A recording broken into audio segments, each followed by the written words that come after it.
وہ رات کو عبادت کرتے ہیں اور دن کو روزہ رکھتے ہیں، کسی پر ظلم نہیں کرتے، آپس میں ایک سے ایک برابری کے ساتھ ملتا ہے۔ ہمارا یہ حال ہے کہ شراب پیتے ہیں، بدکاریاں کرتے ہیں، وعدے کی پابندی نہیں کرتے، اوروں پر ظلم کرتے ہیں۔ اس کا یہ اثر ہے کہ ان کے کام میں جوش اور استقلال پایا جاتا ہے، اور ہمارا جو کام ہوتا ہے ہمت اور استقلال سے خالی ہوتا ہے۔ یہ جواب تھا اس بوڑھے تجربہ کار کا جو انہی میں سے تھا۔ پیاری بہنوں، اب ہم آتے ہیں قبلہ اول بیت المقدس کی فتح کی طرف۔ بہت ہی انٹرسٹنگ ہے، بہت ہی دل کو چھو لینے والا ہے، زمینوں کو ہلا دینے والا ہے۔ میں نے آپ کو بتایا تھا کہ حضرت عمر رضی اللہ تعالیٰ عنہ کے پیریڈ میں تقریباً 23 لاکھ مربع میل زمین فتح ہوئی، لیکن آپ کو سن کر تعجب ہوگا کہ ایک جنگ میں بھی حضرت عمر نے حصہ نہیں لیا، لیکن نبی صلی اللہ علیہ وسلم کی تربیت یافتہ صحابہ اکرام کی اتنی بہترین ٹیم ملی تھی حضرت عمر کو رضی اللہ تعالیٰ عنہ کو، اور ان کے قائد کمانڈر ان چیف حضرت عمر بھی اتنے تجربہ کار، متقی اور زیر رخ تھے کہ آپ رضی اللہ تعالیٰ عنہ کو کسی سے کیا کام لینا اچھی طرح آتا تھا۔ یہ سچ ہے کہ حضرت عمر خود سارا کام نہیں کر سکتے تھے، لیکن جن لوگوں سے کام لیتے تھے ان میں سے کسی کے پابند نہیں تھے۔ وہ حکومت کو اس طرح چلاتے تھے کہ جس پرزے کو جہاں سے چاہا نکال لیا اور جہاں چاہا لگا دیا۔ ٹھیک ہے؟ اچھا پیاری بہنوں،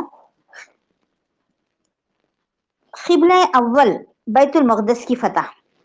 حضرت عمر بن عاص جو فلسطین کی مہم پر متعین ہوئے تھے، انہوں نے 16 ہجری 630 پر 636 عیسوی میں بیت المقدس کا محاصرہ کر لیا۔ اسی اسنا میں حضرت ابو عبیدہ بن جراح بھی اپنی جنگوں سے جو ڈیوٹی ڈالی گئی تھی اس سے فارغ ہو کر شریک ہو گئے۔ وہاں کی عیسائیوں نے صلح کی خواہش کی۔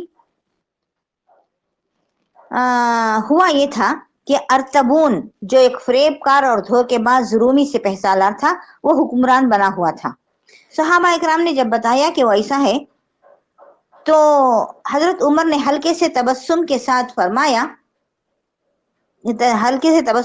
جواب دیا، رومی ارطبون کے مقابلے میں ہمارا عربی ارطبون پہنچے گا، دیکھیں کون بازی لے جاتا ہے۔ حضرت عمر بن عاص کے بارے میں کہا تھا حضرت عمر نے کہ عربی ارطبون ہے ہمارا عمر بن عاص۔ ٹھیک ہے؟ حضرت عمر نے واقعتاً ابن عاص میں تدبر، حکمت اور سیاسی چالیں چلنے میں اپنا ثانی رکھتے تھے، دیکھ لیا تھا۔ تو حضرت ابن عباس فلسطین کی مہم کے لیے سلیکٹ ہوئے اور انہوں نے 16 ہجری میں وہ فتح کر لیا تھا۔ ٹھیک ہے؟ تو ارطبون نے پیغام دیا، ہم اطاعت پر راضی ہیں بشرطے کہ تمہارے امیر یعنی امیر المومنین مدینے سے تشریف لا کر ہمارے ساتھ معاہدہ کریں، یعنی ہم صلح کر لیں گے، لیکن شرط یہ ہے کہ تمہارے ہاتھوں صلح نہیں ہوگی، تمہارا امیر مدینے سے آئے اور معاہدہ کریں تو ہم صلح کے لیے تیار ہیں۔ تو پیاری بہنوں، جب امیر المومنین حضرت عمر کو یہ اطلاع پہنچائی گئی تو آپ رضی اللہ تعالیٰ عنہ مدینے سے روانہ ہوئے۔ آپ چاہتے تھے کہ عیسائی جو اہل کتاب تھے ان کے دلوں پر اسلام کا نقش بٹھا دیں اور انہیں مسلمانوں کی عظمت، برتری، جلال کا بھی قائل کر دیں۔ اسلام کی نگاہ میں عظمت اور جلال اور بزرگی اور برتری کے تصورات وہ نہیں ہیں جو عام انسانی ذہن معاشرت میں بے جا اضافی اور آرٹیفیشل تکلفات سے پیدا کرتے ہیں، اچھے لباس، اچھی سواریوں کے ذریعے ظاہر کرتے ہیں، اس طرح کھوکھلی اور جھوٹی عزت منوانا چاہتے ہیں۔ پیاری بہنوں، اس کا مشاہدہ اچھی طرح ہمیں ہو گیا ہے کہ ہمارا حکمران کس طرح ہمارے ہی خون پسینے کی کمائی سے ایک ایک لباس لاکھوں میں بنواتا ہے۔ یہ جھوٹی شان ہے پیاری بہنوں، اصل برتری نہیں ہے۔ میں آپ کو یہ مثال دے کر حضرت عمر کی طرف آؤں گی، اور آپ دیکھتے ہیں کہ آج کا ہمارا حکمران کا ایک ایک جوڑا لاکھوں روپیوں میں ہوتا ہے، اور جب وہ ایک بار پہنتا ہے نا تو کہا جاتا ہے کہ پھر وہ زندگی میں دوسرے کو تو نہیں پہنتا۔ ٹھیک ہے؟ امیر المومنین سے زیادہ اسلامی فلسفے سے کون واقف ہو سکتا ہے؟ جب حضرت عمر رضی اللہ عنہ روانہ ہوئے تو ساتھ میں نہ سیکیورٹی تھی، نہ باجے تاشے تھے، نہ ہٹو بچو والی کیفیت تھی، جسم پر کم قیمت لباس تھا جس کی قیمت چند درہم سے زیادہ نہ ہوگی، ادنا درجے کے گھوڑے پر سوار تھے، یعنی معمولی سا گھوڑا، اس کے پیر کے نیچے کے نال گھس گئے تھے، وہ جو نیچے نال ڈالتے ہیں نا لوہے کے، گھس گئے تھے، اس وجہ سے وہ پیر کو جھٹکا سا لگتا تھا